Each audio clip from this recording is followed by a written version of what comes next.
যার নজরদারি চালানোর কথা এবার সেই স্ক্যানারে। অন্তত এই রকমটাই ভাবনা চিন্তা এবার থেকে পুলিশের বিরুদ্ধে অভিযোগ জানানোর ক্ষেত্রে। আর এই বিষয়টাই ভাবনা চিন্তায় এসেছে নবান্ন সূত্রে, এমনটাই খবর। এ রাজ্যের সরকারের, রাজ্য প্রশাসন এবার এমনটাই ভাবতে চলেছে। দ্য ডিবেটে আমি দেবারতী আপনাদের সঙ্গে রয়েছি এবং আজকে কথা বলবো এটা নিয়েই যে পুলিশের বিরুদ্ধে এবার আপনারা অভিযোগ জানাতে পারবেন। জনতা জনার্দন তারা এই অভিযোগ জানাতে পারবেন। এবার নতুন কমিটি গঠন করলেন মুখ্যমন্ত্রী মমতা বন্দ্যোপাধ্যায়। কমিটির কাছে পুলিশের বিরুদ্ধে অভিযোগ জানাবে জনতা। এ একেবারে নজিরবিহীন ঘটনা। এই রকম পরিস্থিতি আগে কখনো তৈরি হয়েছে কি, যেখানে পুলিশের উপর নজরদারির কথা বলা হচ্ছে? যার নজরদারি চালানোর কথা সেই পুলিশের উপরে এবার নজরদারি চালাবে জনতা জনার্দন। কিন্তু কেন হঠাৎ করে এরকম একটি সিদ্ধান্ত? পুলিশের উপর নজরদারি রাখতেই কি এই কমিটি গঠন? কখনো তোলাবাজির অভিযোগ এসছে, কখনো দাদাগিরির অভিযোগ এসছে। অভিযুক্ত পুলিশ, এই পুলিশের ওপরে যাতে সার্বিকভাবে নিয়ন্ত্রণ থাকে সে কারণেই কি এই উদ্যোগ রাজ্য সরকারের? জনতার অভিযোগ আদৌ কি কার্যকর হবে? জনতা কিভাবে অভিযোগ জানাবে পুলিশের বিরুদ্ধে? যে কমিটি গঠন করা হয়েছে সেই কমিটির শীর্ষে রয়েছেন প্রাক্তন বিচারপতি অসীম রায়। আর মজার বিষয় যে এই কমিটিতেই আবার রয়েছেন DG Rajiv Kumar, police commissioner Vineet Goel. প্রশাসনের কর্তা ব্যক্তি, শীর্ষ ব্যক্তিদের নিয়েই যে কমিটি গঠন হয়েছে তারাই পুলিশের উপর নজরদারি করবে, তারাই এই কমিটির হয়ে সিদ্ধান্ত নেবে। এটা কিভাবে সম্ভব? স্বরাষ্ট্র সচিব রয়েছেন এই কমিটিতে। পুলিশের বিরুদ্ধে এবার থেকে অভিযোগ দায়ের করতে পারবেন সাধারণ মানুষ এবং যে কমিটির শীর্ষে রয়েছেন প্রাক্তন বিচারপতি অসীম রায়। পুলিশের বিরুদ্ধে অভিযোগ শুনবে এই কমিটি। সাধারণ মানুষ যে অভিযোগগুলো করবেন সেই অভিযোগ এবার থেকে জমা পড়বে এই কমিটিতে এবং এই কমিটির মাথায় রয়েছেন প্রাক্তন বিচারপতি Asim Roy, DG Rajiv Kumar, police commissioner Vineet Goel, রয়েছেন স্বরাষ্ট্র সচিব। পুলিশের বিরুদ্ধে অভিযোগ দায়ের করতে পারবেন এবার থেকে সাধারণ মানুষ। কিন্তু এটাই খুব মজার বিষয় যে এই রাজ্যে পুলিশের বিরুদ্ধে অভিযোগ উঠেছে একাধিক অভিযোগ উঠেছে। এই যে কিছুদিন আগে আপনাদের সবারই স্মরণে থাকবে যে দুষ্কৃতীরাই একেবারে ওপেন যেভাবে ঘুরে বেড়াচ্ছে, পকেটে একটা বন্দুক রাখা এই রাজ্যে এখন নতুন কিছু নয়। কেউ হয়তো বলবেন যে সে তো খেলনা বন্দুক হতে পারে, কিন্তু সেটা তদন্ত সাপেক্ষ যে খেলনা বন্দুক নিয়ে ছাত্রনেতা ছবি তুলেছে কিনা, ফেমাস হওয়ার জন্য কিনা, সোশ্যাল মিডিয়ায় ছবি দেখতে নিজের সবারই ভালো লাগে, আর লাইক ফলোর বন্যা থাকলে তো আরো বেশি। কিন্তু এই ঘটনাগুলো লাগাতার বাড়ছে।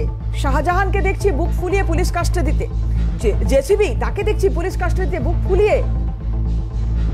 কিভাবে সম্ভব, কিভাবে হয়? আমরা দেখেছি একের পর এক ঘটনা। এবার অনুব্রত মণ্ডলের কথা বড্ড মনে পড়ছে। উনি একটা সময় বললেন পুলিশকে দেখে বোম মারুন।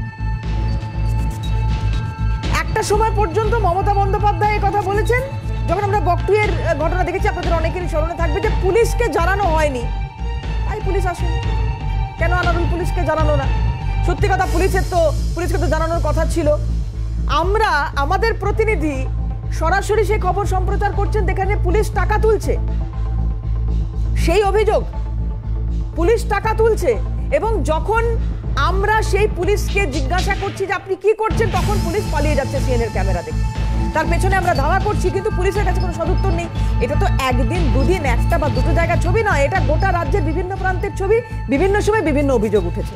কিছু বছর পিছিয়ে যাব, অভিযোগ ওঠে বিরোধীদের তরফ থেকে যে ভবানীপুর থানায় গিয়ে দুষ্কৃতী ছিনিয়ে আনলেন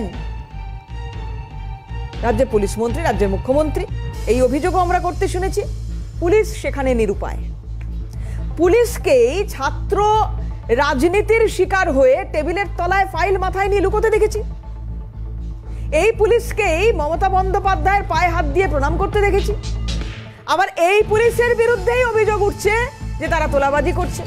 এবং বাধ্য হয়ে মমতা বন্দ্যোপাধ্যায় কিছুদিন আগে যে অভিযোগ করেছেন যে পুলিশের মধ্যেও বড্ড বেশি লোভ বাড়ছে।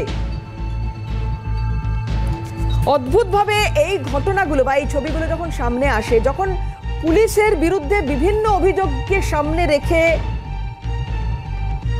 মমতা বন্দ্যোপাধ্যায়ের সরকারকে কাঠগড়ায় তুলছে বিরোধীরা, সেই সময় উনি নিজে বলছেন যে পুলিশের মধ্যে লোভ বেড়ে গেছে। মমতা বন্দ্যোপাধ্যায়ের সেই প্রতিক্রিয়া একটু শোনাবো আপনাদের। পুলিশের বিরুদ্ধে সরাসরি পুলিশ মন্ত্রী অভিযোগ করছেন লোভ বেড়ে গেছে, শুনুন। আর পুলিশের মধ্যেও আমি দেখছি ইদানিং একটা লোভ বেড়ে গেছে। ভাবছি আমি তো 2 বছর ওসি আছি, যতটা পারি করে নি। এবার থেকে এসিবিটাকে স্ট্রং করতে হবে। সিআইডি এসছে আজকে মিটিংয়ে। Manoj, you must convey this to ACB and CID. Kolkata police তো এখানে আছে। যদি কোনো পুলিশ ইন্ধন দেয়, সঙ্গে সঙ্গে আমি তাকে সরিয়ে দেবো। আর যে ভালো কাজ করবে তাকে আমি পুরস্কার দেবো। গভর্নমেন্ট কিন্তু ইচ্ছে করলে যে কোনো কারো চাকরির ব্যাপারে অ্যাকশন নিতে পারে। সেন্ট্রাল গভর্নমেন্ট অলরেডি 46 জনকে তাড়িয়ে দিয়েছে। আমি সে পথে যেতে চাই না, যদি আপনারা আমাকে কোঅপারেশন করেন। যা ভুল হয়ে গেছে, আর যেন নতুন করে না হয়। কিছুক্ষণ আগে আপনাদের যে প্রতিক্রিয়া দেখিয়েছিলাম, যার মাথায় অক্সিজেন পৌঁছয় না বলেছিলেন একটার সময় মাননীয় মুখ্যমন্ত্রী অনুব্রত মণ্ডল, তিনি বোম মারার নিদান দিয়েছিলেন।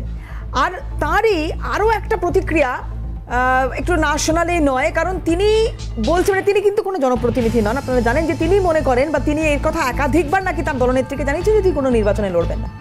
তারপরেও কোনো জনপ্রতিনিধি নন এমন একজন মানুষ, জনপ্রতিনিধিও বলতে পারেন বলে আমার জানা নেই, সেটা হয়তো অরিন্দম দা বেটার বলবেন, কিন্তু কোনো জনপ্রতিনিধি নন, একটি সংগঠনের মাথায় বসে থাকা একজন মানুষ, তিনি বলছেন ইমিডিয়েটলি অ্যারেস্ট করুন পুলিশকে উদ্দেশ্য করে। কিভাবে বলতে পারেন জানি না, কিন্তু শোনাই কি বলেছিলেন অনুব্রত মণ্ডল।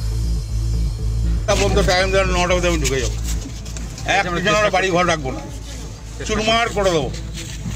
আর যাদের জায়গায় মোটরসাইকেল আছে নিয়ে আসুন, ইস্যুর থেকে এক ধার থেকে অ্যারেস্ট করুন, যারা মেরেছে, যারা মোটরসাইকেল আছে আমরা দেখছি, ইমিডিয়েটলি অ্যারেস্ট করুন। কোনো কাহিনী শুনবো না, না 9টার ভেতরে বাড়ি ঘর ভেঙে আমি চালিয়ে দেবো।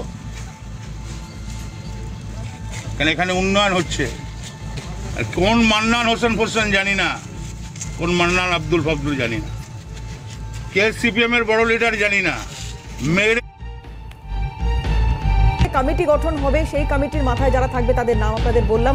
এবার এটা পক্ষপাত দুষ্ট হলে আবার নতুন করে অভিযোগ উঠবে। আমরা চাইবো যে কোনো রকম পক্ষপাত না থাকুক এতে, এবং এই কমিটি তাদের মতো করে কাজ করুক।